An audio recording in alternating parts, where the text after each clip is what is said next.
Now, in our next presentation, we'll be looking, it's titled How Mental Health Management Shapes Safety Culture and Risk Prevention.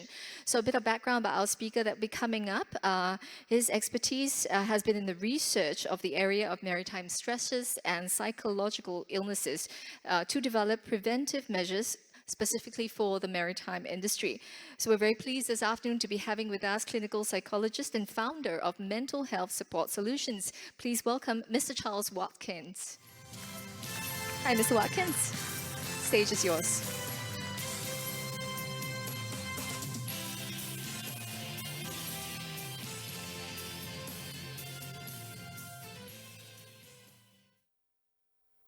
Greetings, everyone.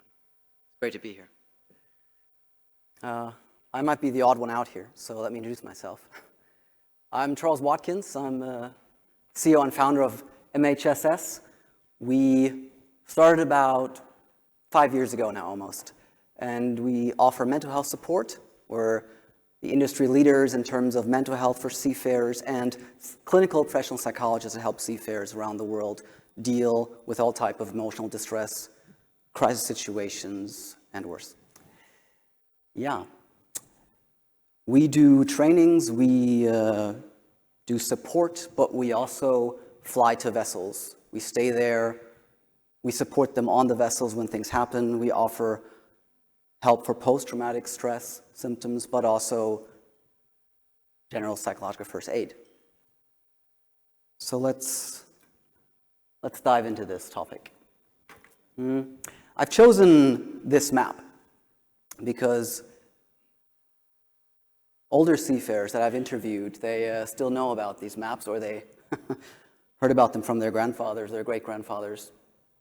As you can see here, they have monsters on them, right? And they used to indicate areas that weren't explored, areas that were dangerous, that were hazardous, things you didn't know about. And those monsters aren't there anymore. We don't use these symbols anymore. But it doesn't mean that these monsters aren't there. Maybe not in terms of geography, mapping, but in terms of mental health. And I want to make sure that you understand that mental health is not something you readily see. It's not something you can quickly diagnose. It's often things that go on for a long time without anyone noticing it, okay? And a lot of people believe that these monsters are inside of them because they don't understand it, they're not educated about it, and they fear it. They fear seeming weak. They fear being unprofessional. Their fear is about being called unfit for duty, not being able to provide their family anymore. These are very real challenges that we face when we started out with trying to educate the industry, but also seafarers, about the very real threats, but also the normalization of mental health issues.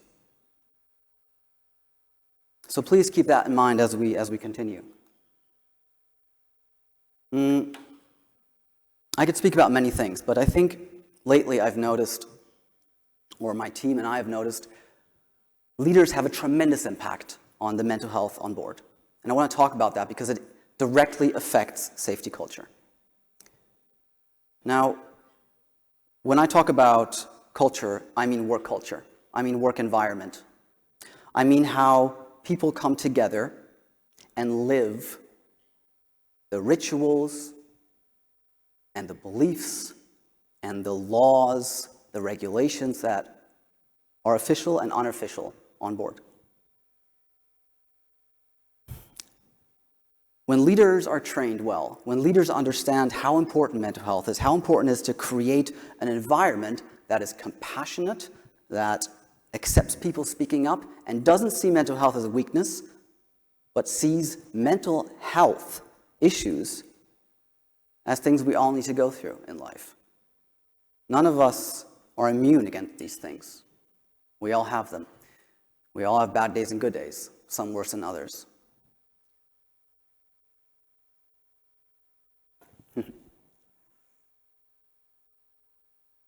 And I'd like to draw attention to a culture that understands to allow mistakes to happen, to learn from them. The most resilient vessel that we've experienced, especially during the COVID period, are vessels that understood how to promote a healthy environment by not punishing every mistake that is done, but by learning from them, taking people together, saying, hey, what happened to you today? Okay, let's learn from it. Let's bring people together. Let's prevent it in the future. A healthy way of dealing with mistakes is a way to prevent accidents. When people are afraid to speak up, that's when things get worse. If people are afraid to say, hey, I don't think that's safe, or have you seen that? Maybe we should move that before we start working. When people feel free enough, safe enough to say that, we can prevent accidents. And it has all to do with work culture and how the leader affects this work culture, and with that, the mental health on board. Several seafarers have told me the hardest contracts, and this was interesting, I had no idea about this. I thought the hardest shifts or the hardest jobs were people dealing with emergency situations or horrible things that happened on board. But they actually said the hardest contracts were those with people in charge or leaders that were very difficult to deal with, that were very hard, that were unfair, that were bullying. Those were the hardest shifts. And there used to be this notion of to silently suffer. I really want to stop that notion. I really want to break free from that. That is the past. Many of you probably have gone through that, and I respect that, and I understand that. But now, with a new generation, I would like to try to help them speak up and break that silence.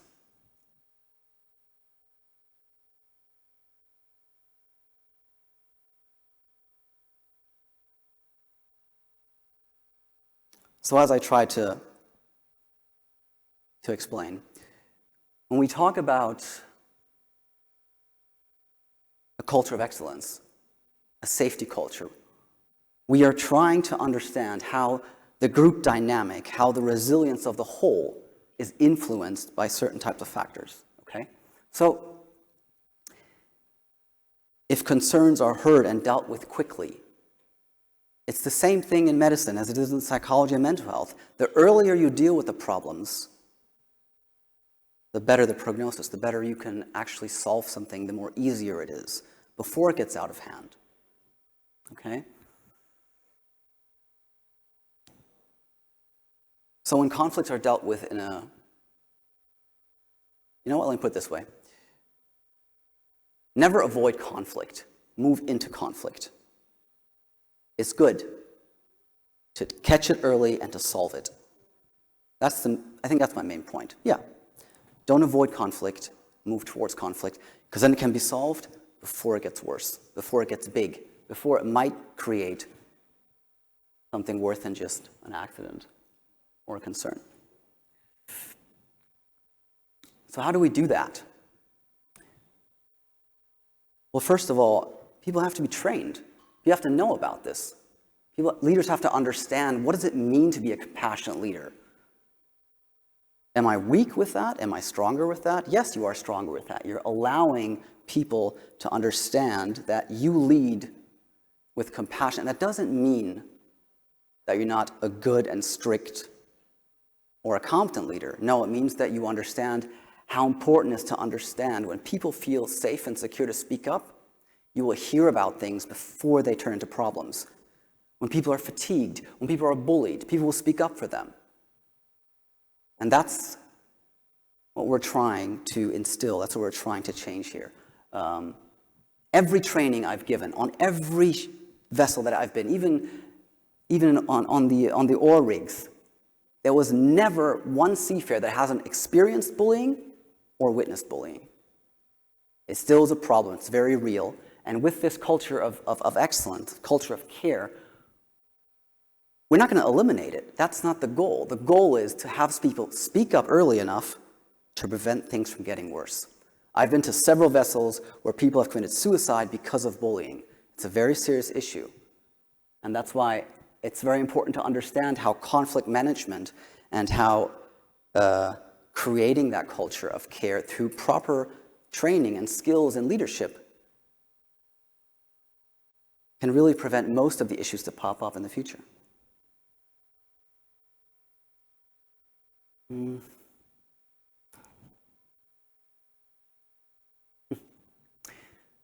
So there are things, of course, that we've seen in the past, that mistakes that are often made, right?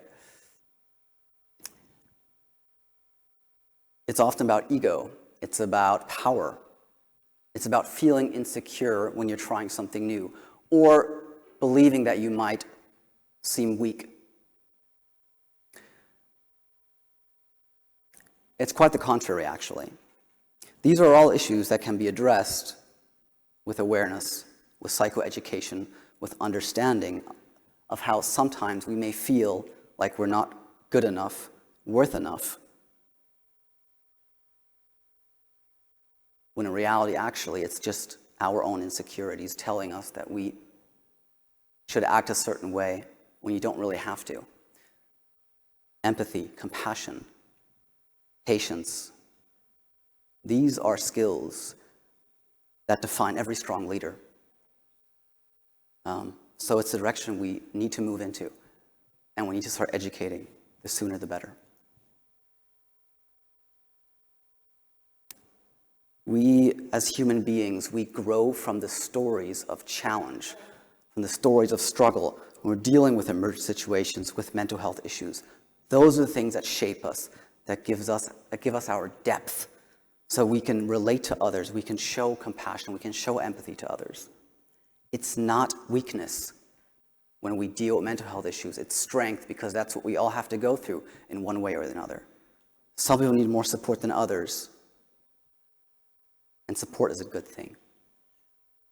The newest studies show that just offering support, if you offer support to someone else, or if someone else offers you support, goes bidirectional, you actually care for your cardiovascular system. Hormones get released. Oxytocin gets released, which is a major player in decreasing cortisol levels and other levels that aren't very healthy in chronic states. So supporting each other is how we actually stay healthy and resilient on a very neurobiological level.